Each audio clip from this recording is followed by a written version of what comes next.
नमस्कार दोस्तों, next IAS YouTube channel पर एक बार फिर से आप सभी का स्वागत है। मेरा नाम है सपना कुशवाहा और आज का जो हमारा डिस्कशन का टॉपिक है, आप देख सकते हैं कि इसकी हेडलाइन है MoSJE launches PM Ajay portal mobile app to digitise SC development scheme across 47,000 villages. आप यहाँ पर अब देखिए कि दो की टर्म यहाँ पर आ रहे हैं। पहला है आपका PM अजय पोर्टल और दूसरा है मोबाइल ऐप। तो इन दोनों के बारे में हम समझेंगे कि ये एक पोर्टल और ये जो ऐप है इसके बारे में डिटेल से समझेंगे, इसकी विशेषताएं क्या होती हैं और साथ ही साथ इससे रिलेटेड जो भी स्कीम है उसके बारे में भी हम समझेंगे। इसी के साथ ये पूरा टॉपिक सोशल जस्टिस से संबंधित है। इसी क्रम में आगे बढ़ते हुए अब हम सबसे पहले चर्चा करेंगे हालिया घटनाक्रम के बारे में। तो हालिया घटनाक्रम क्या है कि एक योजना है जिसका नाम है प्रधानमंत्री अनुसूचित जाति अभ्युदय योजना, जिसे कि PM अजय भी कहा जाता है। अब ये जो योजना है इसके कार्यान्वयन को पूरी तरह डिजिटल करने के लिए ही PM अजय पोर्टल और अजय मोबाइल एप्लीकेशन को लॉन्च किया गया और आगे हम इन दोनों के बारे में डिटेल से समझेंगे। अब समझते हैं कि ये जो पोर्टल है और ये जो मोबाइल एप्लीकेशन है ये किसके द्वारा लॉन्च किया गया।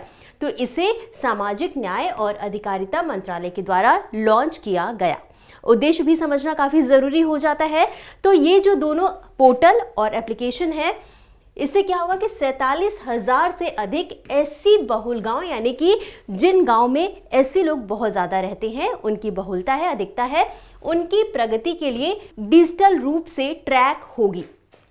अब ये जो पोर्टल और एप्लीकेशन है, यहाँ पर SC से रिलेटेड जो भी योजनाएं हैं, जो भी स्कीम है, उनको यहाँ पर अपडेट किया जाएगा ताकि ये पता किया जा सके कि ये जो स्कीम है इसका फ़ायदा कहाँ तक हुआ है, किन किन क्षेत्रों में हुआ है, किन किन लोगों तक इसका फ़ायदा पहुँच पाया है। और इसी के साथ इसकी एक और विशेषता है कि इसमें 40 लाख से अधिक लाभार्थियों का डेटा को डिजिटल रूप से एकीकृत किया जाएगा। और इसी क्रम में आगे बढ़ते हुए अब हम बात करेंगे PM अजय योजना के बारे में।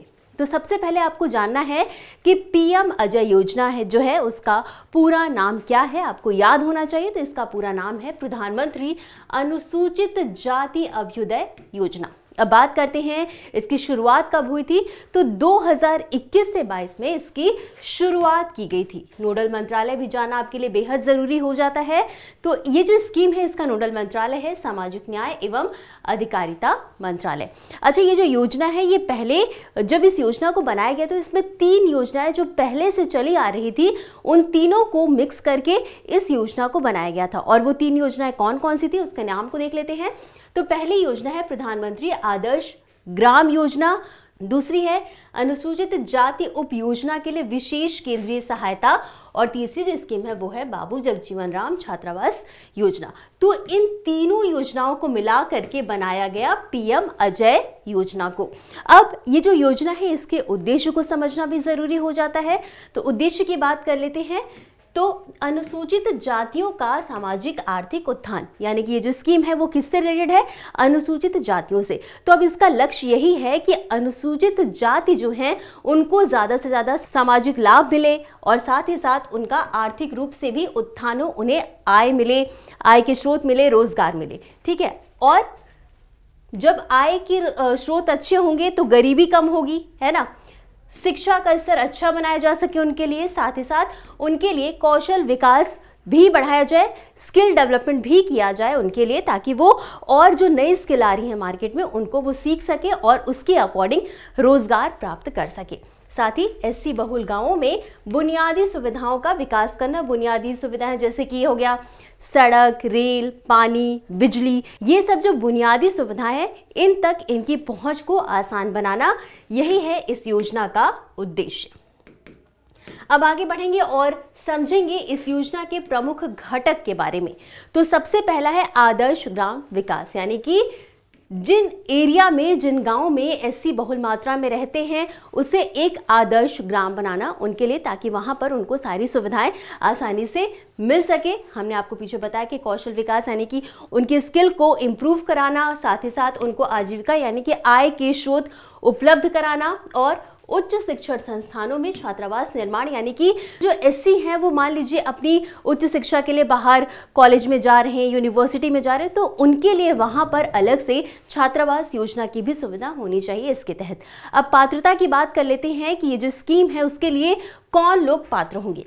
तो वो सभी लोग जो गरीबी रेखा से नीचे आते हैं, एससी व्यक्ति, वो सभी इस स्कीम के पात्र हैं। और साथ ही साथ वो गांव जहां पर एससी आबादी 50% या उससे अधिक हो, वहां के लोग भी इस योजना के पात्र होंगे। तो ये हमने समझ लिया कि योजना के घटक। अब आगे बढ़ेंगे और जो मेन बात है वो हम समझ लेंगे किसके बारे में, पोर्टल के बारे में, और दूसरा मोबाइल एप्लीकेशन के बारे में। ठीक है, तो सबसे पहले हम बात करेंगे पोर्टल की। तो यहाँ पर एक नेशनल डैशबोर्ड है। इस पोर्टल पर जब आप विजिट करेंगे तो यहाँ पर है नेशनल डैशबोर्ड। अब यहाँ पर क्या होगा कि जितनी भी देश भर में सरकारी योजनाएं चलाई जा रही है वो यहाँ पर अपडेटेड होंगी, और यहाँ पर इस योजना के तहत रियल टाइम निगरानी होगी, जिससे ये पता चलेगा कि योजना का लाभ किन क्षेत्रों में हुआ है, किन लोगों को हुआ और कितने प्रतिशत समुदायों को इसका फायदा देखने को मिला है। अब बात करेंगे अजय मोबाइल ऐप की। तो अजय मोबाइल ऐप जो है वो इसलिए भी खास है क्योंकि इसमें ऑफलाइन सर्वे सुविधा है, यानी कि कई गांव ऐसे हैं जिनमें आज भी इंटरनेट की समस्या देखने को मिलती है। अब वहां पर ऐसी स्थिति में क्या होगा कि बिना इंटरनेट के भी डेटा अपलोड हो सकेगा, डेटा अपडेट हो सकेगा, साथ ही रियल टाइम मॉनिटरिंग हो सकेगी, और साथ ही साथ डेटा को ट्रांसफर भी किया जा सकेगा। और अगला है लाभार्थियों का डिजिटल रिकॉर्ड भी यहाँ पर उपलब्ध होगा।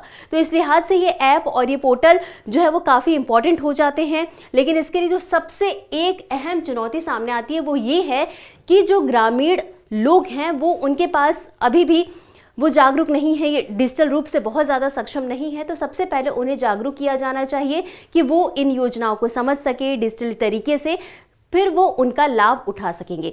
तो यही था आज का हमारा पूरा डिस्कशन। इसी क्रम में आगे बढ़ते हुए इससे संबंधित एक अभ्यास प्रश्न को भी देख लेते हैं।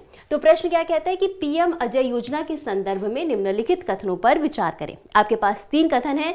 पहला कथन है, यह योजना अनुसूचित जातियों के सामाजिक आर्थिक उत्थान के लिए शुरू की गई है। दूसरा कथन है, इसका कार्यान्वयन सामाजिक न्याय एवं अधिकारिता मंत्रालय के द्वारा किया जाता है।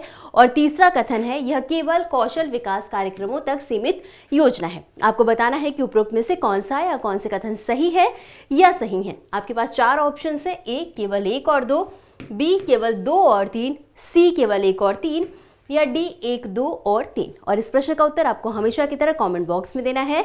तो आज के लिए बस इतना ही। मिलते हैं अगले एपिसोड में इसी तरह कुछ अहम और ज़रूरी खबरों के साथ। तब तक के लिए धन्यवाद।